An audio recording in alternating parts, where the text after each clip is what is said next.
حامد و مصلی اما بعد السلام علیکم ورحمۃ اللہ وبرکاتہ۔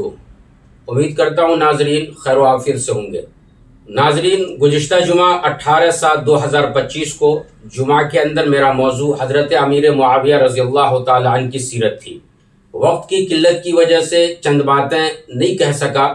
میں نے سوچا کہ جو باقی بات رہ گئی ہیں وہ آپ کے سامنے اس ویڈیو کے ذریعے سے پہنچا دوں، چونکہ جمعہ کا جو بیان ہے الحمدللہ کافی لوگوں نے ان کو سنا ہے اور سمجھنے کی کوشش کی ہے۔ تو حضرت امیر معاویہ رضی اللہ تعالی عنہ کے دل کے اندر اللہ تبارک و تعالی نے اپنا خوف بہت ہی زیادہ رکھا تھا، خشیت الہی بہت ہی زیادہ آپ کے اندر تھی۔ چنانچہ بیان کیا جاتا ہے، حضرت امام ابو داؤد رحمۃ اللہ علیہ سنن ابی داؤد کے اندر اس واقعے کا ذکر فرماتے ہیں کہ ایک دفعہ حضرت امیر معاویہ رضی اللہ تعالی عنہ کے پاس ایک صحابی رسول آئے ملاقات کی غرض سے۔ آنے کے بعد انہوں نے نبی کریم صلی اللہ علیہ وسلم کی ایک حدیث بیان فرمائی کہ اللہ کے نبی صلی اللہ علیہ وسلم نے ارشاد فرمایا ہے کہ اللہ تبارک و تعالیٰ نے جس کو حاکم بنایا یا پھر ولی بنایا اور ان کے پاس اگر کوئی حاجت مند ملنے کے لیے آتا ہے اور وہ اس سے ملتا نہیں ہے یا ان کی ضرورتوں کو پوری نہیں کرتا ہے، تو نبی کریم صلی اللہ علیہ وسلم نے ارشاد فرمایا کہ پھر اللہ تبارک و تعالیٰ بھی ان کی ضرورتوں کو پوری نہیں کرے گا۔ جب یہ حدیث کا ٹکڑا حضرت امیر معاویہ رضی اللہ تعالی عنہ نے جب سنی تو ایسی صورت میں آپ کی آنکھوں سے آنسو جاری ہو گئے، بدن کے اوپر کپ کپی طاری ہو گئی، اور فوراً آپ نے ایک دربان کو اپنے دروازے پہ لا کر کے کھڑا کر دیا اور ان سے آپ نے یہ حکم دیا کہ دیکھو، کوئی بھی حاجت مند ہمارے پاس آئے تو تم ان کی ضروریات کو پوری کرنا، میرے سے ملنا چاہے تو میرے پاس اسے لے کر کے آنا، اور ہر آنے اور جانے والوں کے تعلق سے جو بھی ضرورت مند ہے ان کی اطلاع تم مجھے بھی دینا۔ یہ تھا خوف خدا۔ اللہ تبارک و تعالیٰ نے حکمرانی عطا فرمائی تھی، لیکن اللہ ان کے نقل و حرکت سے کہیں ناراض نہ ہو جائے، اس واسطے آپ نے اس حدیث کے اوپر عمل کر کے بتلایا۔ اور اس کے علاوہ امام طبرانی رحمۃ اللہ علیہ نے ایک واقعہ نقل فرمایا ہے حضرت امیر معاویہ کے تعلق سے کہ جب آپ حاکم تھے تو جمعہ کی نماز پڑھانے کے لیے آئے تو دوران خطبہ آپ نے ایک جملہ ارشاد فرمایا۔ آپ نے یہ کہا، مفہوم یہ ہے کہ یہ مال ہمارا مال ہے، غنیمت کا مال بھی میرا مال ہے، اس مال کے اوپر میرا مکمل طور پہ اختیار ہے، میں جسے چاہوں دوں، جسے چاہوں نہ دوں۔ خطبہ کمپلیٹ کیا، آپ چلے گئے۔ دوسرا جمعہ جب آیا تو آپ نے پھر دوران خطبہ اسی جملے کو دہرایا، کسی نے کچھ نہیں کہا، پھر آپ چلے گئے۔ تیسرا جمعہ جب آپ آئے تو آنے کے بعد پھر اسی کلمے کو آپ نے دہرایا کہ یہ مال میرا مال ہے، غنیمت کا مال بھی میرا مال ہے، میں اس مال کو جس طرح چاہوں مجھے اختیار ہے خرچ کرنے کا، میں جس کو چاہوں دوں، جس کو چاہوں نہ دوں۔ تو جب تیسرے جمعہ میں آپ نے اس جملے کو دہرایا تو ایسی صورت میں ایک صاحب کھڑے ہوئے اور کھڑے ہونے کے بعد کہا کہ امیر المومنین، یہ مال آپ کا نہیں بلکہ یہ مال ہمارا مال ہے، غنیمت کا مال بھی ہمارا مال ہے، اس مال کو شرعی اعتبار سے تقسیم کی جائے گی، جس کا حق ہے اسے دیا جائے گا، اگر حق تلفی کی گئی تو ایسی صورت میں تلوار نکال لی جائے گی۔ اتنا جب اس شخص نے کہا تو فوراً آپ جو ہے خطبے کو کمپلیٹ کیا، نیچے آئے، پھر اس کے بعد جب آپ گھر گئے تو اس شخص کو بلایا جس نے نکیر کی تھی، تو لوگوں نے یہ سمجھا کہ اپنے پاس بلا کر کے اسے ڈانٹیں گے یا کچھ کہیں گے، لیکن جب وہ شخص آپ کے کمرے میں پہنچا تو آپ نے اپنے تخت کے اوپر اپنے بازو ان کو بیٹھایا اور ان کی کافی زیادہ عزت کی، ان کو انعامات سے نوازا۔ پھر باہر لوگوں کے اندر آئے اور آنے کے بعد آپ نے لوگوں سے کہا کہ میں نے نبی کریم صلی اللہ علیہ وسلم سے ایک حدیث اپنی زندگی میں سنی تھی کہ آقا صلی اللہ علیہ وسلم نے ارشاد فرمایا کہ جس کو اللہ تبارک و تعالی حاکم بنائے اور جب وہ حکمرانی کے اوپر فائز ہو گیا اور جب وہ کوئی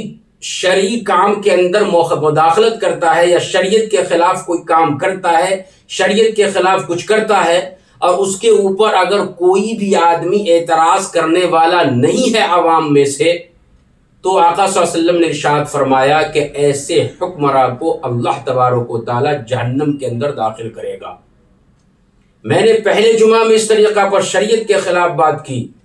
کسی نے نکیر نہیں کیا۔ دوسرے جمعہ میں بھی اسی مقصد سے ہم نے کیا، کسی نے نکیر نہیں کیا۔ تیسرے جمعہ میں جب ہم نے کیا تو اعتراض کرنے والے نے جب اعتراض کیا تو ہمارے دل کو سکون ملا کہ بھائی رعایا میں کوئی تو ہے جو اس طریقہ پر شریعت کے خلاف جو ہے بات سننا نہیں چاہتا ہے۔ تب جا کر کے مجھے یقین ہوا کہ نہیں، انشاءاللہ اللہ تبارک و تعالیٰ مجھے جنت کے اندر ضرور داخل فرمائے گا۔ تو یہ آخرت کی فکر تھی حضرت امیر معاویہ رضی اللہ تعالیٰ عنہ کو۔ یہی آخرت کی فکر ہم سبوں کو بھی چاہیے کہ اپنی زندگی میں ہم پیدا کریں۔ بہرکہ میرے دوستو، حضرت امیر معاویہ رضی اللہ تعالیٰ عنہ سخی بھی بہت ہی زیادہ تھے، مال و دولت مستحقین غریبوں کے اوپر بہت ہی زیادہ خرچ کیا کرتے تھے، اور اہل بیت کے اوپر تو بے حد آپ خرچ کیا کرتے تھے۔ چنانچہ روایتوں میں بات آتی ہے، لکھنے والوں نے لکھا ہے کہ حضرت حسنین کریمین کے اوپر آپ نے بہت ہی زیادہ خرچ کیا ہے۔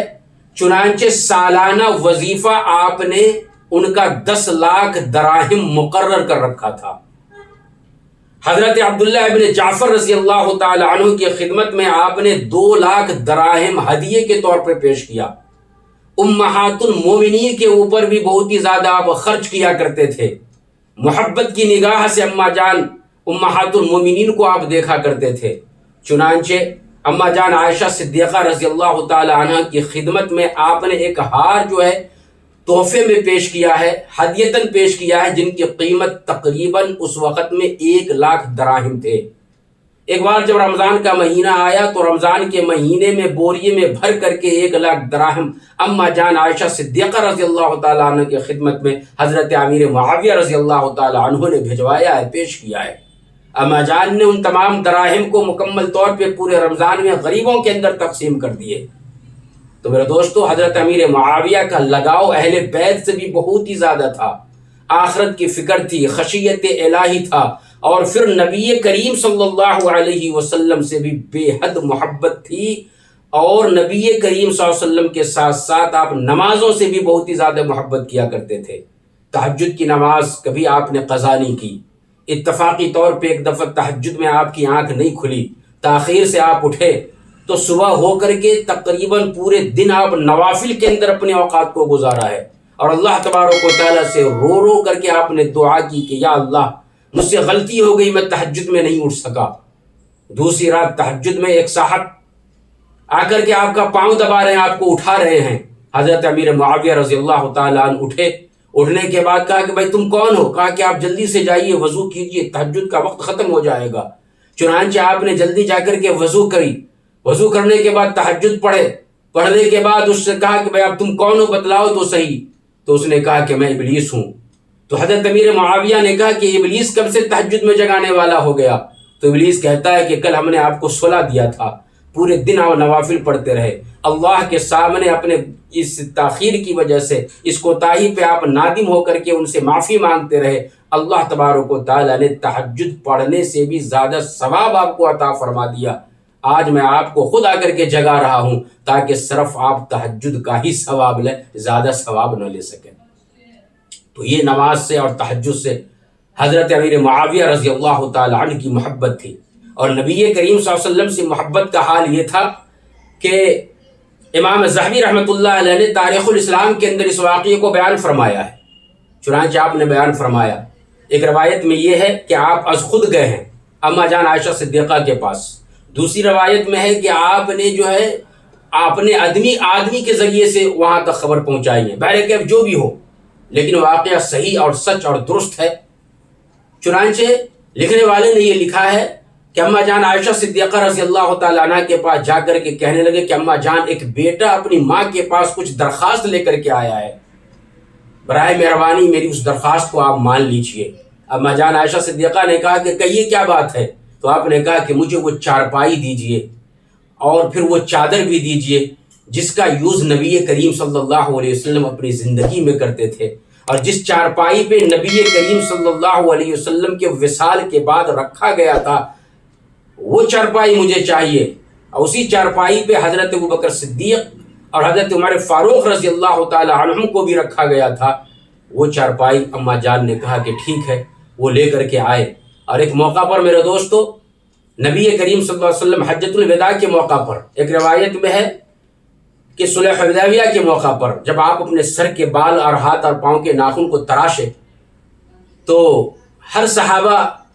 کے حصے میں کچھ نہ کچھ بال اور ناخن کے حصے آئے۔ حضرت امیر معاویہ کے پاس بھی ان کے حصے میں نبی کریم صلی اللہ علیہ وسلم کے منہ مبارک اور ہاتھ اور پاؤں کے ناخن آئے، تو آپ نے ان کو یوں ہی نہیں چھوڑا بلکہ آپ نے تبرکن اس کو اپنے پاس رکھا ہے، اور رکھنے کے بعد ایسی جگہ پہ نہیں رکھا بلکہ سونے کا ایک ڈبیا آپ نے بنایا، اس ڈبیے کے اندر آپ نے ان دونوں چیزوں کو رکھا۔ اور جب آپ کے وصال کا وقت قریب آیا ہے تو آپ نے وصیت لکھی ہے کہ دیکھو جب تم مجھے نہلا دو تو نہلانے کے بعد نبی کریم صلی اللہ علیہ وسلم کی چادر ہمارے بدن پہ لپٹنا اور انہی کی چارپائی کے اوپر مجھے لٹانا، اور جب کفن کے اندر مجھے رکھ دو تو ایسی صورت میں دیکھو یہ ناخن ہے اور یہ منہ مبارک نبی کریم صلی اللہ علیہ وسلم کے ہیں، میرے آنکھ کے اوپر، میرے منہ کے اوپر اور میرے کان کے اوپر ان منہ مبارک اور ناخن کو رکھ دینا۔ کیوں؟ اس لیے کہ جب میں اللہ تبارک و تعالیٰ کے سامنے جاؤں اور اللہ تبارک و تعالیٰ مجھ سے پوچھے تو میں کہوں گا کہ میں نبی کریم صلی اللہ علیہ وسلم سے اس قدر محبت کیا کرتا تھا کہ ان کے بال اور ان کے منہ مبارک اور ان کے ناخن کو میں اپنے ساتھ لے کر کے آیا ہوں۔ یہ تھی آخرت کی فکر حضرت امیر معاویہ رضی اللہ تعالیٰ عنہ کو۔ حضرت امیر معاویہ رضی اللہ تعالیٰ عنہ کو آپ جذبات میں آ کر کے یا پھر یزید کی نفرت میں آ کر کے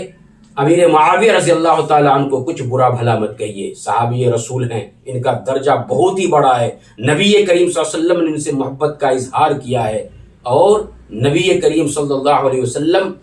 کاتب وحی آپ کو مقرر فرمایا ہے۔ اللہ تبارک و تعالیٰ سے میری یہ دعا ہے کہ اللہ تبارک و تعالیٰ ہم سبوں کے دلوں میں حضرت امیر معاویہ رضی اللہ تعالیٰ عنہ کی سچی اور پکی محبت پیدا فرمائے، آمین۔